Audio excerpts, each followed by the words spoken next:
고유정이 일종의 반격을 시작한 걸까요? 고유정이 수사기관 측에 내가 다친 오른손에 대해서 증거 보존을 요청했습니다. 이 부분 함께 보시죠.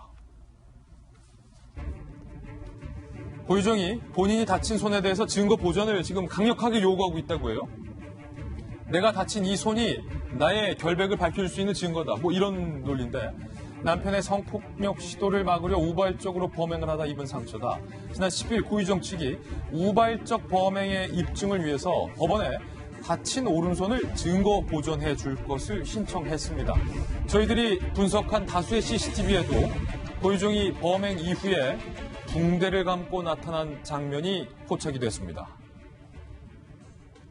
자, 5월 28일에 마트에 세정제 등을 환불하러 왔을 때 지금 자세히 보시면 고유정의 오른손에 붕대가 칭칭 감겨져 있는 것이 확인이 됩니다. 붕대를 감고 고유정이 환하게 웃으면서 세정제를 환불할 때 분명히 저 오른손에 붕대가 감겨져 있고요. 그리고 5월 29일 역시 범행 이후에 고유정이 철물점에서 범행 현장을 정리하기 위한 어떤 도구들을 살 때도 역시 고유정이 오른손에 붕대를 감고 또 철물점 주인을 향해서 환하게 웃어 보였던 영상을 저희들은 목도했습니다. 그리고 어제에도 고유정은 검찰로 송치되는 과정에서도 오른손에 고스란히 붕대를 감고 이동을 하는 모습을 모르겠습니다. 지금 계속해서 의도적으로 보여주고 있는 것인지도 모르겠습니다만 이 오른손 붕대에 대해서, 오른손 상처에 대해서 손소 변호사님, 증거 보존. 그런데 이 신체의 상처에 대해서도 증거 보존을 신청할 수가 있는 겁니까? 그렇습니다. 굉장히 유명한 과거 사례가 있죠. 김근태 전 의원, 전 장관. 전기고문당한 상처, 그리고 또 딱지, 여기에 대한 그 증거보존 신청을 했습니다. 그렇군요. 거기서 재판부에서 그 절차를 진행했지만 안기부의 외압에서 결국은 채택되지 않았거든요. 가능한 겁니다. 가능하다. 그리고 이번에 그 고유정도 증거보존 청구를 했는데 이게 증거보존이라는 말만 들으면 손을 그럼 뭐 치료하지 말고 또는 씻지 않고 그대로 놔두라는 건가? 이렇게 생각하기 쉬운데요. 그렇지는 않아요. 이게 뭐냐면 이 증거보존 청구 규정이 184조 형사소송법에 있는데 그 내용이 구체적으로 이렇게 되어 있습니다. 재판 열리기 전에 압수, 수색, 검증, 증인신문 또는 감정을 청구할 수 있다. 즉 증거보존 신청 중에서도 신체 감정일 거예요. 즉 이 오른손을 재판 전에 지금 빨리 감정인인 의사를 선정해서 그 의사가 신체 감정을 하자. 그리고 지금 그 고유정 오른손에 있는 상처가 어느 정도인지 이거를 보고서로 만들어서 나중에 재판의 증거로 쓰겠다는 건데요. 가능성은 세 가지가 있습니다. 첫 번째, 신체 감정을 미리 해봤지만 이게 공격 행위 또는 살해 행위 후에 그 처리 행위 과정에서 생긴 상처인지 아니면 정말 고유정의 주장대로 방어하다가 생긴 상처인지 판단 불가. 네, 첫 번째 가능성. 또는 두 번째, 정말 고유정의 말대로 방어하다가 생긴 상처라고 판단될 가능성.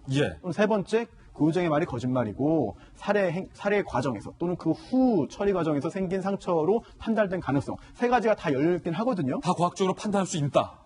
충분히 가능하다고 봅니다. 특히 오른손의 상처가 계속해서 붕대를 감고 있는 것을 볼 때 다 뭐 치료가 된 것 같지는 않아요. 그렇다면 남아있을 거거든요. 그렇다면 부위가 어디인지, 정도가 어떠한지, 특히 방향이 어떠한지 등을 본다면 어떠한 행위를 할 때 생긴 상처인지를 어렵지 않게 감정인 의사들이 확인할 수 있을 것으로 보이고요.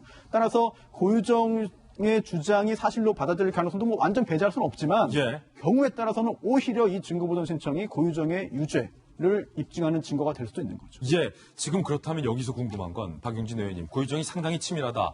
그래서 일반 범죄자들보다 한 수, 두 수를 더 앞으로 내다보고 앞에 닥칠 가능성들에 대해서 철두철미하게 범죄를 준비하고 때로는 경찰의 수사를 혼선시키는 모습을 저희들이 봐왔는데 지금 손수호 변호사의 분석대로 이 증거보존 신청이 고유정에게 독이 될 수도 있는 가능성이 있음에도 불구하고 이른바 고유정이 어떤 그 일말의 가능성이 지금 배팅을 한 건데 그 목적이 무엇일까? 고유정의 생각이 무엇일까? 이 부분이 좀 궁금해지는 대목이에요. 제가 이번 주에 안 나오던 목요일, 금요일까지 지금 나오는데 이번 주 내내 저 고유정 얘기를 해서 사실 되게 힘들어요. 되게 힘들다. 그 주변 분들도 이 뉴스를 안 봤으면 좋겠다는 사람들도 있더라고요. 그러니까 많은 국민들에게 상당히 그 마음의 부담과 스트레스를 주는 사건인데 저는 이제 어쨌든 경찰이 초반부터 좀 수사를 똑바로 잘했어야 되는데 오늘 아침 보니까 일부 사설에서 경찰이 이래가지고 제대로 수사권 조정할 수 있겠냐 하고 뭐 비판적인 글도 주장도 나오기 시작했는데 어쨌든 저는 갑자기 지금 사실 저는 저 기사를 어떻게 읽었느냐면 경찰 측에서 요청한 줄 알았어요. 근데 뜻밖으로 지금 고의정 측에서 그렇죠. 자기 방어를 위해서 이거 빨리 그 증거 보존해달라라고 요청을 한 거잖아요. 어라? 이거 그럼 이렇게 되면 뭔가 자신이 있는 거예요. 뭔가 자신이 있다. 제가 볼 때 아까 화면 보니까 고의정 씨가 핸드폰을 오른손으로 들더라고. 다친 손인데도 불구하고. 예. 오른손잡이일 테고 이 오른손으로 저는 당연히 범행 후에 뭐 사체 처리를 하다가 이렇게 다친 손이라고 생각을 했는데 본인의 법적 방어를 위해서 이 다친 손을 증거 신청을 했다라고 한다면 저는 오히려 이 상황까지를 계산하고 본인이 방어했을 때 다쳤을 각도 혹은 그런 상처 이런 것도 뭐 미리 생각해서 그랬을 수도 있겠구나라는 수도 있다. 생각도 들거든요.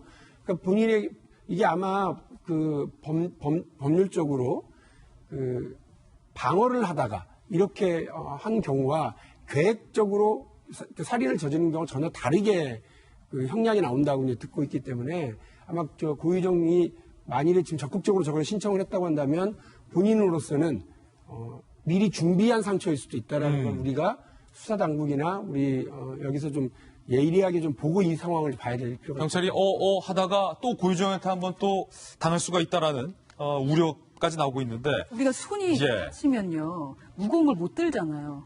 근데 저 지금 낙스 같은 거라던가 그런 무게가 1.5리터 정도 되는 게 또 무겁거든요. 지금 들잖아요. 근데 계속 들어요. 짐들을 무거운 짐을 계속 오른손으로 들어요. 그러네요. 그리고 아프면 이 손에 무언가를 올리지 않아요. 예. 근데 모든 짐을 계속 말씀하셨던 오른손을 쓰고 있거든요. 그렇군요. 그리고 제가 볼 땐 의원님 말씀처럼 미리 무언가를 해놓고 그 다음에 이제 저렇게 행동하는 게 아닌가. 그래서 경찰들이 저 CCTV 영상도 확실하게 분석은 하셔야 될 것 같다라는 생각도 듭니다. 이제